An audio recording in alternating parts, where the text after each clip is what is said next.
اور ان نے جو حرکت کی وہاں پر نام پوچھ کر گولی مارے، سمودائے پوچھ کر مارے، تو یہ اس کی اکاؤنٹیبلٹی تو ہونی چاہیے. اور یقیناً یہ دہشت گرد ہمارے پڑوسی ملک پاکستان سے آئے. جو سرکار طے کرے گی ہم ان کے ساتھ ہیں، وہ کیا کرے گی، کب کرے گی، ان کو بتانا ہے. مگر سرجیکل سٹرائک ہوا ہے پہلے اور بالا کوٹ بھی ہوا. اپوزیشن پارٹی نے اس آل پارٹی میٹنگ میں سرکار سے کہا کہ آپ اس پر ایکشن لیجئے اور جو پیڑت پریوار سے انصاف کریے اور اس آتنکواد کو، دہشت گردی کو ہمیشہ کے لیے ختم کریے. جو سرکار طے کرے گی ہم ان کے ساتھ ہیں، وہ کیا کرے گی، کب کرے گی، ان کو بتانا ہے. مگر سرجیکل سٹرائک ہوا ہے پہلے اور بالا کوٹ بھی ہوا.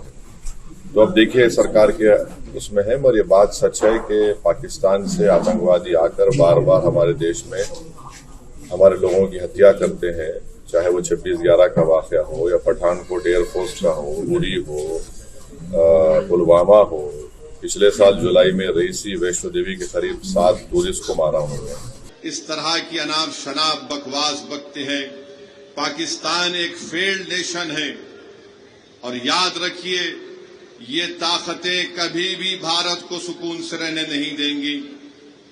آج وقت ہے کہ ہم ان کو ایک مؤثر جواب دیں تاکہ ہمیشہ کے لیے یہ دہشت گردی کا یہ زہر ہمیشہ کے لیے ختم ہو کر رہ جائے. بنگلہ دیش میں بھی کوئی ایک صاحب اناپ شناپ بک رہے ہیں کہ نارتھ ایسٹ میں ایسا کر دیں گے.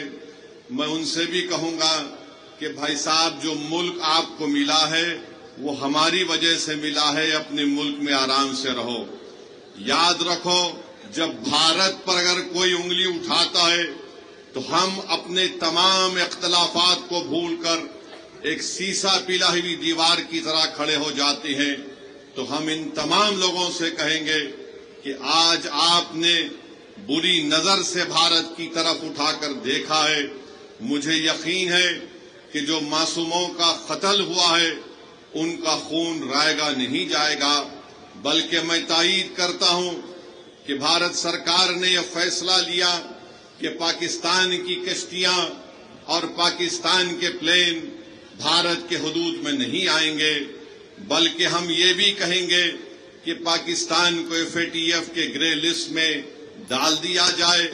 اور جو لوگ پاکستان میں بیٹھ کر بھارت کے تعلق سے کیا کیا کہتے ہیں نہیں معلوم، مگر ان کو آئینے میں اپنی صورت دیکھنا چاہیے.